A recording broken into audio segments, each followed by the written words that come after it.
Bueno, me quedo quieta, espero quedarme quieta para quienes están siguiendo por streaming. Muchas gracias por la invitación. Para mí es un honor, es un placer estar acá con tanta gente además conocida de maestrías y de recorridos.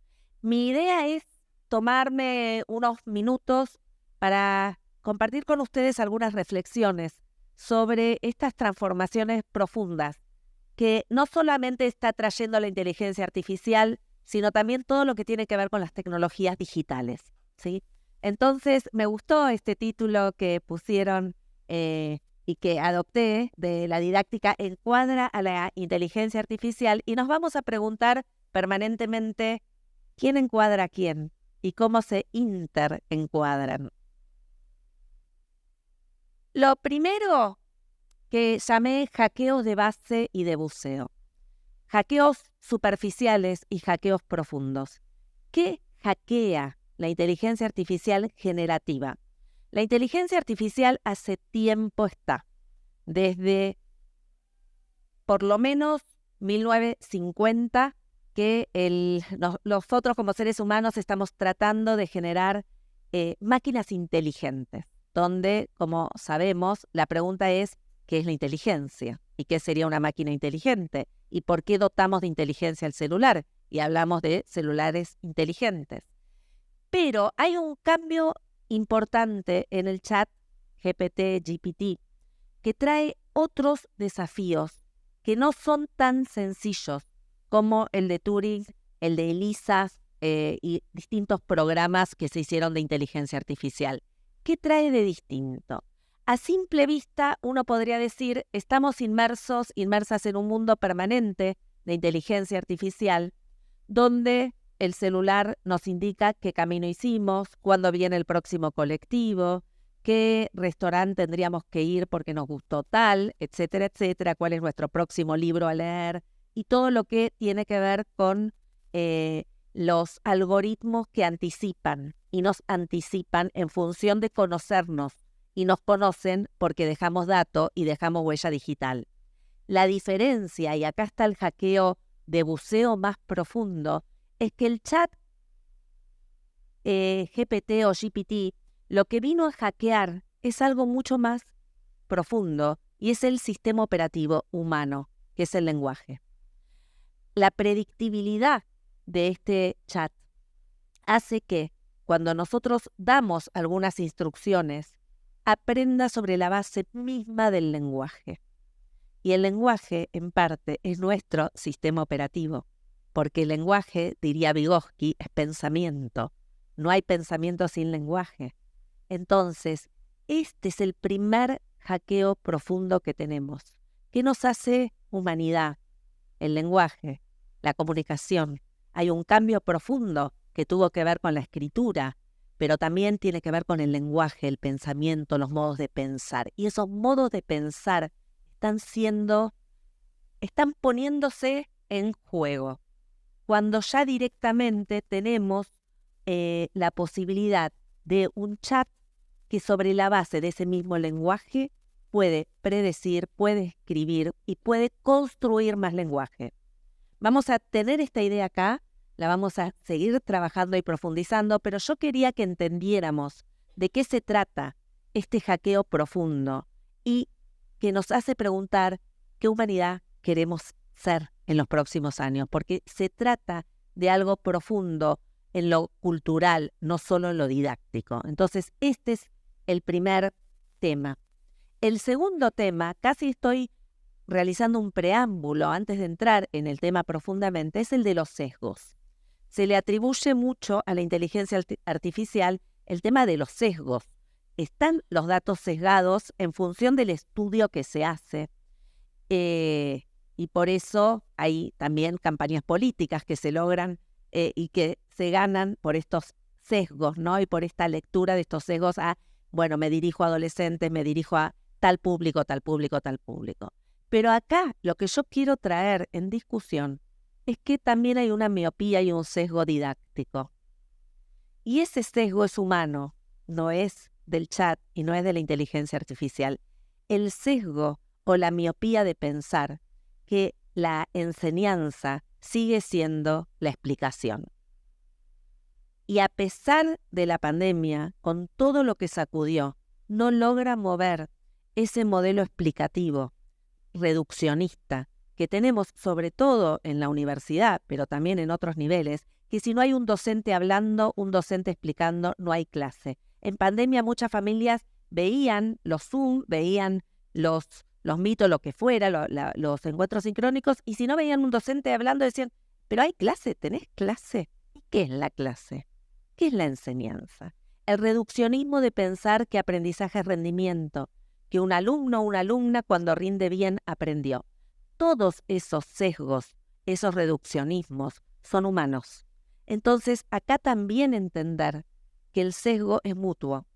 No es solo el sesgo del extraccionismo de datos, no es solo el sesgo de la segmentación en función de esos datos, sino también son las miopías que tenemos en educación.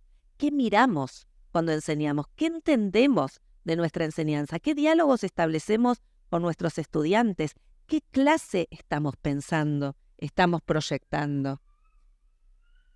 Dicho esto, hay otro tema que es complejo. Y si acá hay estudiantes, bienvenidas después las preguntas, porque todo esto que estoy señalando tiene que ver con investigaciones acerca de cómo se aprende hoy. ¿Qué cambió en las formas de aprender? No por la inteligencia artificial, sino por la exposición a las tecnologías estos últimos años. Los aprendizajes se vieron transformados. La exposición a Internet genera que haya una horizontalidad en la construcción del conocimiento. ¿Qué implica esto? Todo lo que circula en Internet, sea YouTube, sea las redes, sea Wikipedia, sea un sitio, es información, pero toda está al mismo nivel. No hay una jerarquía de una información por sobre sobre otra.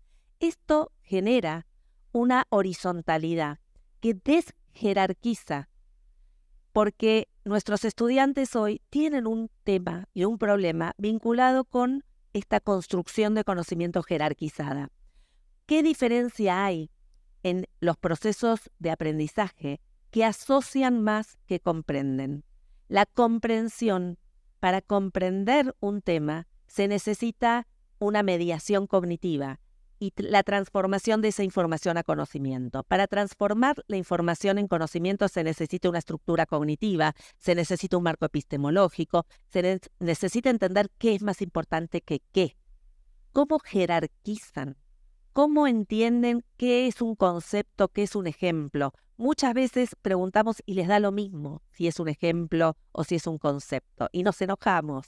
Pero, ¿cómo nos vamos a enojar si es un modo de aprender? Es un modo más de asociar, un modo de construir conocimiento horizontal. También vale para las relaciones con la docencia, que empiezan a ser distintas, también más horizontales en términos de autoridad.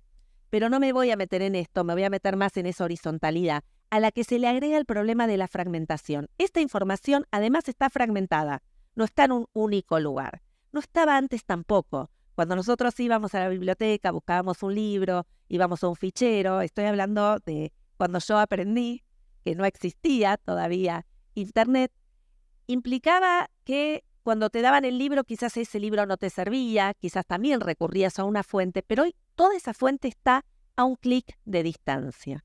Fragmentada. ¿Cómo construimos conocimiento coherente cuando tenemos múltiples fuentes de información? ¿Cómo se construye comprensión profunda? A esto agrego la sobresimplificación, que es esto que está acá, ¿no? La sobresimplificación. ¿Qué es esta sobresimplificación? Al estar la información a un clic de distancia, lo que invisibiliza es la complejidad del proceso de construcción del conocimiento. Creemos que porque a un clic está la información, estamos construyendo conocimiento. Y todo es información. Lo que yo estoy diciendo ahora también es información. El conocimiento exige un compromiso cognitivo y una contextualización de esa información que si no está, esa información no encuentra anclaje, se pierde, no transforma, queda inerte. La sobresimplificación tecnológica invisibiliza el proceso complejo de pensamiento. Y, por otro lado, esta pluricontextualización, esta posibilidad de acceder en la ubicuidad, cuando tenemos conexión, por supuesto, cuando tenemos acceso a celulares, más la fragmentación, más la horizontalidad, genera un tipo de aprendizaje diferente. No estoy juzgando, estoy describiendo lo que la investigación empieza a marcar como procesos más conectivistas, más asociacionistas, menos comprensivos. Pero quiero acá también poner una miopía didáctica. Seguimos apostando a un currículum extenso, seguimos apostando a un inventario de contenidos, seguimos nosotros también, casi sin darnos cuenta, espejando lo mismo que criticamos de las tecnologías. ¿Por qué? Porque nuestro conocimiento, nuestra información en los programas no jerarquiza, está toda al mismo nivel. No hay muchos programas que destaquen 2 o 3 ideas. ¿Cuánto le queda a un estudiante de su paso por el sistema educativo? ¿Cuántas ideas pueden comprender? No estamos tampoco jerarquizando y por eso digo, estamos casi espejando lo mismo que las tecnologías señalan. El grito. Como ven, voy acompañando con algunos cuadros que me gustan para ilustrar. Las tecnologías de control y dilemas éticos. Acá voy a entrar en algo quizás más filosófico, pero hay una dimensión didáctica que tiene que ver con la filosofía y es que es el sentido de la enseñanza, ¿para qué enseñamos? Y por eso me meto en dilemas éticos. Tenemos por un lado lo que Crawford llama extraccionismo de datos, esta idea de que estamos expuestos cada vez más a estos datos que dejamos, estas huellas digitales que dejamos, que se extraen para tomar decisiones, sean corporativas, sean sociales, sean comunicacionales, sean didácticas, frente a procesos de autonomía. Acá quiero hacer hincapié, porque una de las cuestiones, cuando yo decía que nos hackeaba el sistema operativo, que nos hackeaba el lenguaje, una de las cuestiones que también está hackeando es los procesos de autonomía y de toma de decisiones. ¿Cuántas decisiones tomamos? ¿Cuántas decisiones se toman por nosotros? Ahora, otra vez, ¿cuántas decisiones toma un estudiante a lo largo de su vida escolar? Decide su jardín, decide su primaria, quizás decide la secundaria y finalmente llega a la universidad donde decide la carrera. Ahora, ¿decide los contenidos? ¿Qué decisiones toman? Y sin embargo, queremos formar sujetos autónomos. ¿Dónde se forman esos sujetos? Quisiera saber. ¿Dónde les damos esa posibilidad de ejercer esa autonomía? Y esa autonomía está en falta porque estamos cada vez más expuestos a tecnologías de control social que nos disciplinan. En el extremo pueden ver un video de China que está en YouTube, que es cómo China está usando la inteligencia artificial. Como ustedes saben, China ya no usa ni tarjetas de crédito, se paga en el supermercado con reconocimiento facial y en las aulas se está experimentando con unas diademas neuronales que seguramente las oyeron hablar, cuya actividad neuronal va directo a la computadora del docente que ve que en el minuto 37 un nene dejó de prestar atención. Esto también va al teléfono del padre, etcétera, etcétera. Del extremo acá, que nos parece horroroso, hay muchísimo control igual. No son las diademas, pero hoy las tecnologías son tecnologías que saben cuándo entraste, qué pusiste, qué datos dejaste.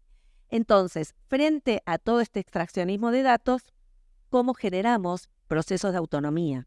Para generar autonomía hay que generar pensamiento.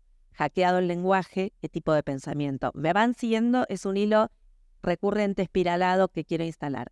Por otro lado, en educación hablamos de personalización. Hay que seguir las trayectorias, hay que tener un recorrido personalizado de cada uno de nuestros estudiantes y, mientras tanto, la inteligencia artificial está avanzando por otro camino, que también lo llama personalización. Hay toda una línea dentro de lo que es inteligencia artificial, que es la computación afectiva. Que uno dice, ¿qué es? ¿Computación afectiva? ¿Puede el afecto computarizarse? ¿Qué es esto? Son plataformas que empezaron a indagar con reconocimiento facial y transforman la emoción en dato. Entonces, si a vos te gusta algo, te aburre, te sorprende, te enoja un contenido, esa expresión facial se transforma en un dato. Ese dato, junto con el dato del rendimiento, genera una respuesta adaptativa que es, te doy un programa personalizado. Y acá está en discusión qué es la personalización, qué entendemos por personalización. Y otra vez, ¿Qué delegamos? ¿Las emociones se pueden computarizar? Está también, lo dejo como un dilema. Por otro lado, tenemos una sociedad que se denominó predominantemente individualista. Esta tiranía del individuo tiene que ver con algo que hablábamos hoy antes, y es, no importa cómo, ¿no? A veces, pero importa estar en las redes, importa ese video, importa sobresalir. Hace poco fui a un jardín de infantes que me invitaron a recorrer y le preguntaban a chiquitos de sala de 4 qué querían ser, y uno dijo, yo quiero ser influencer. Muy bien, 4 años quiere ser. Digo, ¿y por qué quiere ser influencer? Y porque el influencer le va bien. Entonces, esta instalación de la figura del influencer, de la figura del individuo, tensiona y se tensiona con toda la línea del videoactivismo, que es los movimientos sociales a favor del cambio climático, a favor de la equidad de género, que también sucede en las redes. Entonces, en las redes pasa todo eso al mismo tiempo.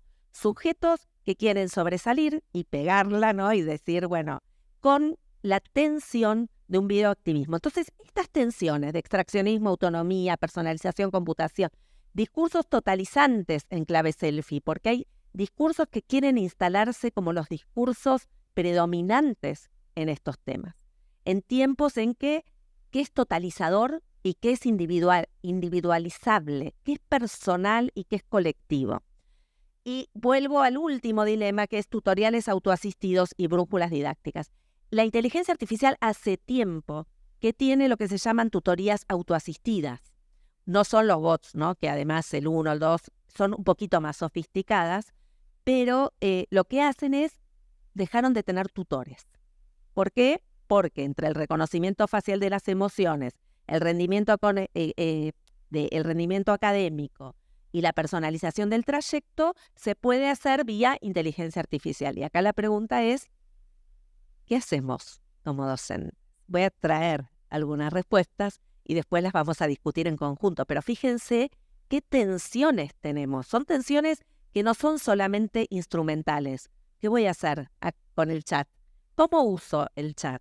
Estoy socavando primero algunos principios que son mucho más profundos, que son filosóficos, que son éticos, qué se hace con los datos, quién usa esos datos, para qué se usan estos datos, qué es la personalización, por qué reducir lo emocional a un dato, qué pasa con una sociedad individual que premia el individualismo con el éxito o la visión exitista que se tiene frente a los movimientos colectivos. Fíjense, son dilemas que son profundos, que no son sencillos, que son sociales, que son culturales.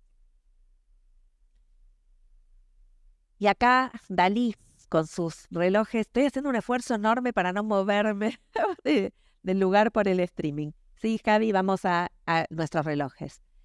¿Cuál es el sentido entonces de la educación si todo esto está hoy acá? Digo, ¿cuál es el sentido que a mí me sigue apasionando siendo docente y quisiera discutirlo con ustedes?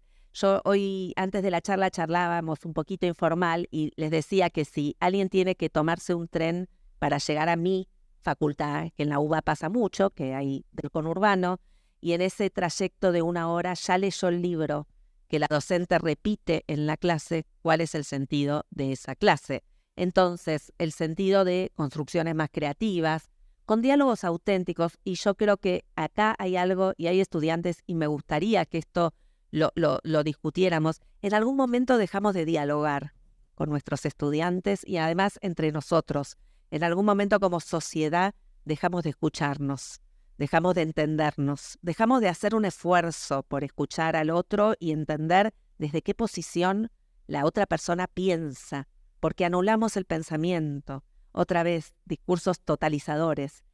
El que disiente y piensa distinto y no, me voy a juntar con los que piensan como yo. Y así funcionan también las redes sociales. Seguimos a gente que piensa como nosotros. Una endogamia. Entonces, en algún momento, esta idea tan hermosa de Freire, de una pedagogía dialógica, se rompió. No escuchamos más a nuestros estudiantes, nos horrorizan muchas cosas de las que pasan, pero quisiera que esto lo tomemos como una responsabilidad colectiva, una responsabilidad didáctica, con esta miopía que tuvimos de no saber escuchar, no saber entender y no escucharnos nosotros tampoco como colectivo docente. Diálogos auténticos, diversidad de itinerarios. Seguimos pensando clases que son casi que no tienen diversidad. O sea, ¿le estamos dejando la diversidad a los cursos autoasistidos? ¿Cómo generamos clases que den lugar a la inclusión real de trayectorias, de itinerarios? Y sobre todo, una idea que a mí me apasiona, que nos hace justamente encuadrar a la inteligencia artificial, es la anticipación. En algún momento se rompió también la articulación entre la educación y la sociedad, entre la universidad y la sociedad, la escuela y la sociedad. En algún momento de la historia argentina, no voy a hacer un recorrido histórico, pero tuvimos la ley 1420, tuvimos una escuela pensada para una ciudadanía. Nos gustara o no, había una construcción de ciudadanía. La pregunta es, ¿cuál es el sentido de la escuela hoy? ¿Para qué ciudadanía? ¿Qué articulación tenemos que hacer con esa sociedad? Y ante eso, ¿por qué no pensar? Alicia Camillioni, que es una profesora de didáctica, tiene una idea que a mí me fascina, y es que la educación debiera pensar por anticipado. Siempre estamos contestando. Viene la inteligencia artificial, contestamos. Aparecerá una nueva tecnología. ¿Qué hacemos? ¿Cómo hacemos? ¿Cómo la incluimos? Estamos siempre en defensa en la respuesta de ¿por qué no hacer un ejercicio de anticipación, de sorpresa, de lo inédito, de qué escuela queremos, qué universidad queremos, qué queremos para los próximos años, incluyendo, por supuesto, a todos los actores, pensando más que defensivamente, proactivamente? Tenemos también un problema serio que no se entiende en profundidad, que es el de la huella digital. Todo el recorrido y todos los datos que dejamos cuando ese famoso texto de Cobo puso acepto las condiciones, cuando aceptamos las condiciones de estar en esta sociedad. Ahora, me pasó una vez dando una conferencia que uno me dijo, yo no tengo celular, no tengo redes, no tengo nada. Y digo, muy bien, ¿se puede estar hoy tan desconectado? Es una pregunta, ¿sí? O sea, entonces, el riesgo de la huella digital frente a la desconexión absoluta, los términos medios, cómo construimos una ciudadanía digital crítica y además entender que hoy hay que leer y producir en múltiples formatos. Seguimos privilegiando, y quiero decirlo acá, como lo digo en mi universidad, la cultura letrada. Está bien la cultura letrada, es la hegemónica y sigue siendo el texto, pero hay otras maneras de producir texto, hay otras maneras de leer texto. ¿Cuánto las exploramos? ¿Cuánto damos lugar a múltiples formatos, a múltiples lenguajes, a múltiples miradas, a múltiples perspectivas? Y finalmente, ¿cómo podemos alterar esa clase? Construir una clase que también genere sorpresa, que den ganas de estar, que dé experiencias que den ganas de vivir, que ese viaje en tren hasta la universidad valga la pena. Y nosotros tuvimos, cuando volvimos de la pandemia, un movimiento, yo comenté también antes informalmente, un movimiento de estudiantes que no querían volver a clase, que pedían Zoom, que pedían virtualidad. Y escuchando un poco porque otra vez hay que dialogar, hay que entender, parte de eso tenía que ver con que la clase no les llamaba la atención, que no les agregaba valor al viaje que tenían que hacer. Entonces, escuchando esto, el encuadre que tenemos que hacer es un encuadre plenamente didáctico, es un encuadre de búsqueda nueva de sentido, de qué clase queremos, pero no solos, con los estudiantes, escuchando también, construyendo codiseñadamente esa clase y buscando evidencias de aprendizaje, porque en algún lugar de este recorrido con la pandemia se nos perdieron esas trayectorias. Dejamos de tener evidencias concretas de cómo están aprendiendo. Por eso empecé con los aprendizajes. ¿Cómo están aprendiendo? Aprenden distinto. Y aprenden distinto la historia, la geografía. Seguimos pidiendo datos que no son necesarios. Ahora, seguimos delegando funciones a la tecnología como la memoria pero tenemos que pensar en qué ejercitamos la memoria, porque la educación también es memoria. Entonces, todas estas decisiones tienen que ver con alteraciones didácticas, con una reconstrucción más de la experiencia, con otro tipo de clase. Y en esto, preguntarnos cómo podemos trabajar. Hay un libro muy lindo de Schuch que habla de la tecnodiversidad, que habla de esta posibilidad de encontrarnos en tecnologías diferentes, pero también habilitando un pensamiento complejo. Esta idea de pensamiento complejo va en relación con los aprendizajes profundos. Sugiero acá una lectura que es reciente, pero si están estudiando educación, es necesaria, que es un libro de Bain que sacó hace muy poco, que se llama Superasignaturas, donde cuestiona el tema, donde profundiza en el tema del aprendizaje y señala que muchos aprendizajes no se dan porque los patrones de pensamiento no se cambian. En algún momento Gardner, en la escuela no escolarizada, mostraba esta idea cuando decía que en una clase de física el profesor arrojaba la tiza y preguntaba por qué la tiza se cae y la mayoría contestaba que porque el profesor la empujó y la tiró y no existía la fuerza de gravedad. Esos patrones de malentendimiento persisten.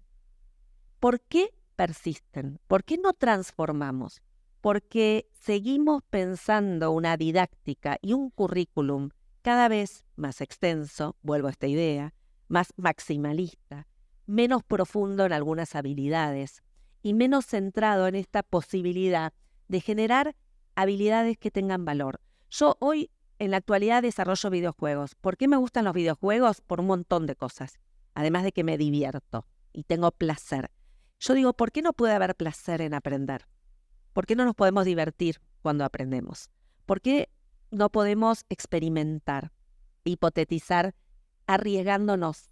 La escuela y la universidad y la enseñanza en general arriesga poco. Y el estudiante arriesga poco, porque no pasa como en el videojuego que si arriesgas tenés otra vida o te sube la energía nuevamente y tenés otra posibilidad. Si arriesgas y perdés, quedás expulsado y no volvés. Y tenemos historias, millones de historias de gente expulsada. Ahora, bien, quiero decir también algo crítico. Muchos jóvenes están abandonando la universidad, no terminan sus carreras. Por lo menos pasa en la Universidad de Buenos Aires. ¿Por qué no terminan sus carreras? O porque les sale trabajo, o porque se quieren hacer experiencias en el exterior, etcétera, etcétera. O porque no les llaman carreras tan largas, de tantos años, o no le encuentran sentido. Bueno, indagar, ¿no? Indagamos un poco, en nuestro caso, por qué no culminaban algo que para nosotros es vital. Empezás una carrera, la terminás, ¿no? No se nos ocurría no terminar la carrera.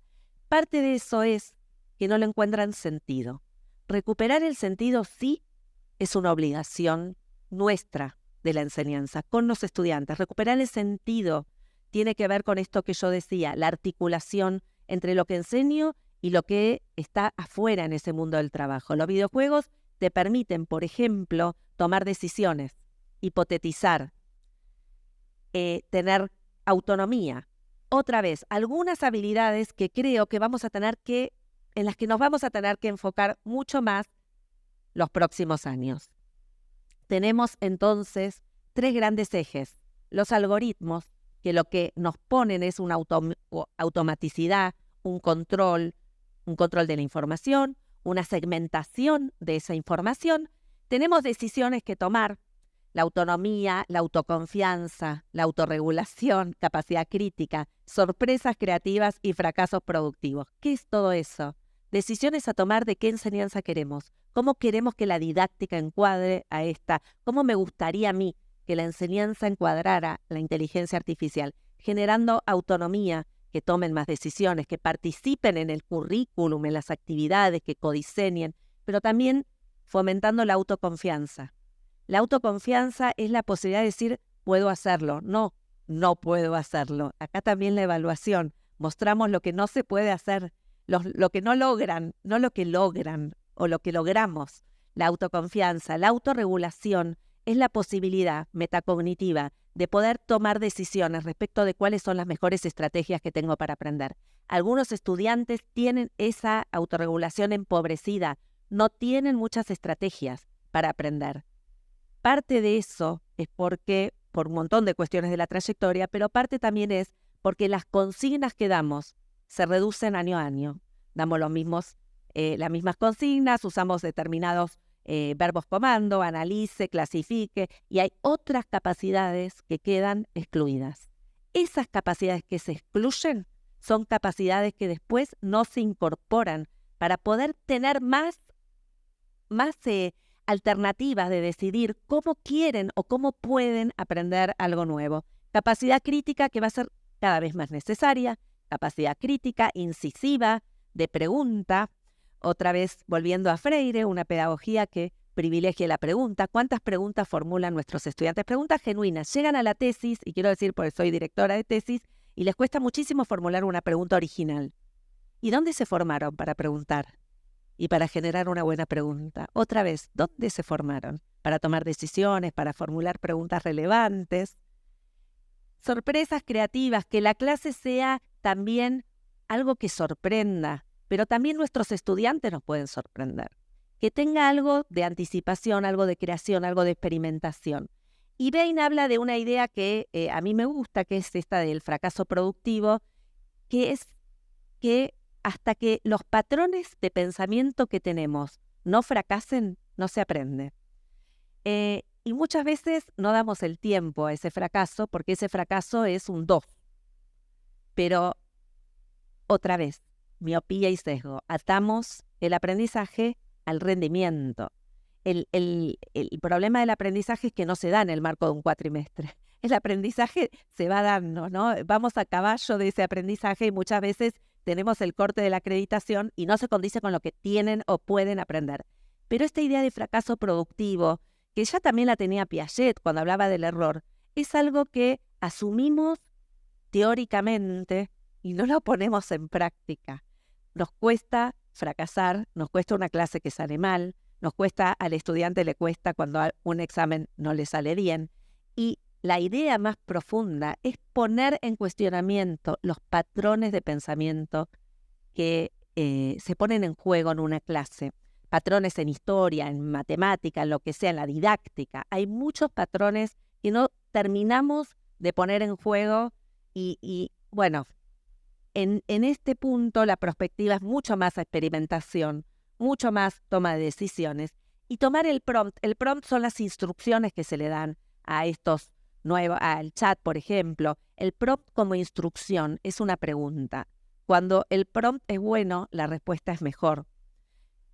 Aprovechar este prompt, y acá está el diálogo, ¿no?, entre la didáctica y la inteligencia artificial, como buenas preguntas que se pueden generar para construir conocimiento relevante.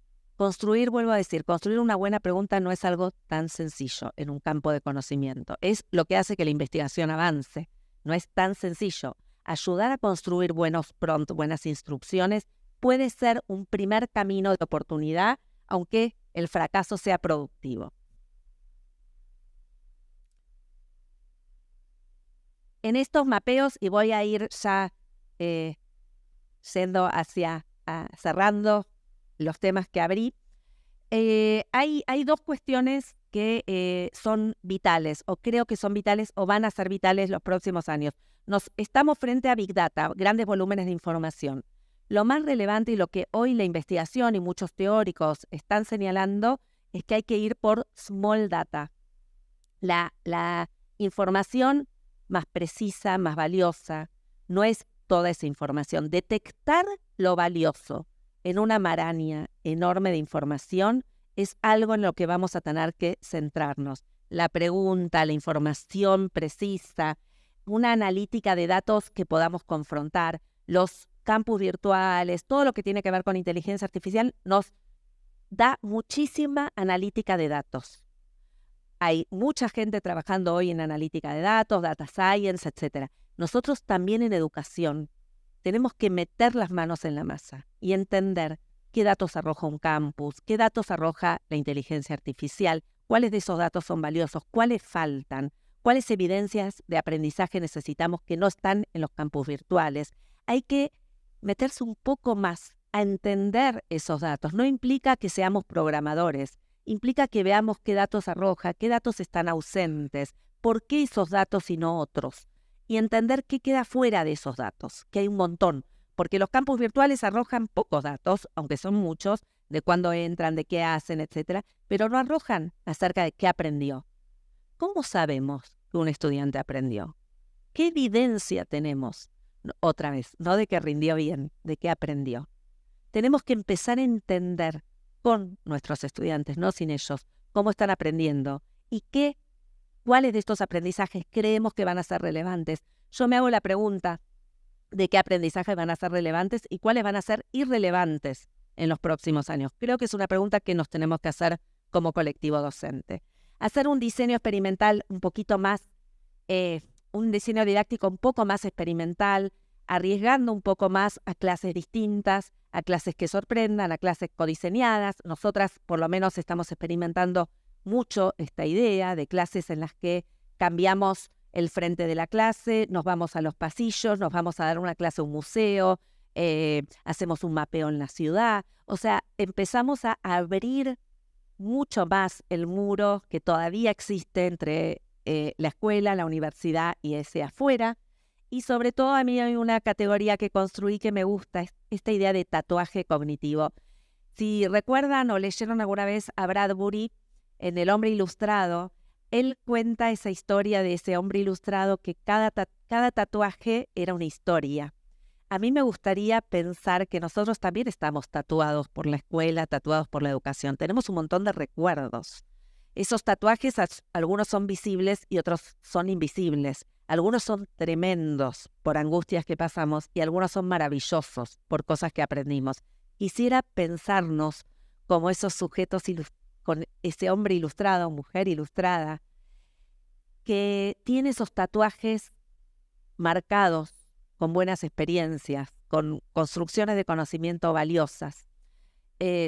Yo pienso mi paso por la escuela, que tuve, bueno, como todos seguramente, situaciones hermosas y situaciones no tan lindas. Me quedo con las lindas. Y muchas de esas experiencias eran de borde. De borde son plástica, educación física, o sea, donde veía que ahí la pasaba bien. Me salía horrible el cenicero y sin embargo la profesora de plástica decía, no, está muy bien ese cenicero. Mi mamá lo escondía, por supuesto, atrás de todos los libros que existían, porque decía, pero no importa. Yo tenía el recuerdo de que podía hacer algo sin crítica, sin que la docente me dijera, este cenicero es horrible, ¿no? Y en lo curricular es como que nos volvemos a centrar en lo más rígido que tiene la disciplina, en lo que está bien, lo que está mal, no aprendiste esto, nos corremos de ese lugar de placer.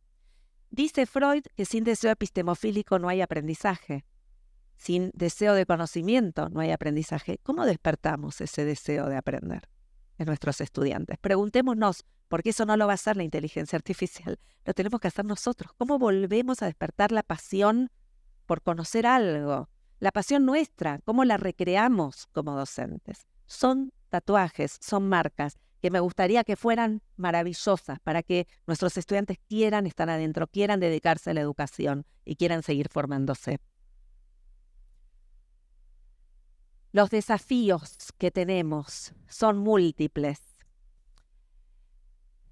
Elegir qué contenidos, hacer más inmersivo, tomar esa idea maravillosa también de Brunner del espiralamiento, contenidos que no sean repetitivos, textos que no vuelvan a leerse 50 veces, un currículum mucho más profundo, articulaciones e inserciones con la realidad laboral, profesional, problematizar preguntas, ¿no? Problematizar todo el tiempo, crear, producir, externalizar, crear comunidad, crear red, tener pensamiento crítico, ¿no? Y abrir portales a la imaginación. Acá otra vez, en este encuadre, hay algo que la inteligencia artificial no hace, y es abrir puertas a la imaginación. En algún momento las cerramos también, esas puertas a la imaginación, pero lo que nos hace poderosos, volviendo a esta idea del hackeo del sistema operativo, es que seguimos imaginando, seguimos creando. ¿Qué portales, tomando una idea de los videojuegos, qué portales vamos a abrir a esta imaginación? ¿Qué posibilidades vamos a tener de crear, aun cuando nos alejemos de la Revolución de Mayo, la Revolución Francesa, o en la Revolución de Mayo, qué portales podemos abrir. Los desafíos didácticos son múltiples porque estamos en épocas de incertidumbre e imprevisibilidad. Social, política, ni hablar.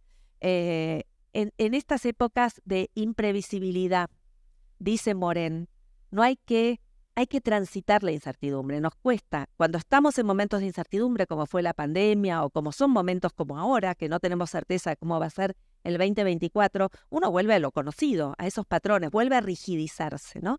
¿Cómo empezar a transitar esa incertidumbre?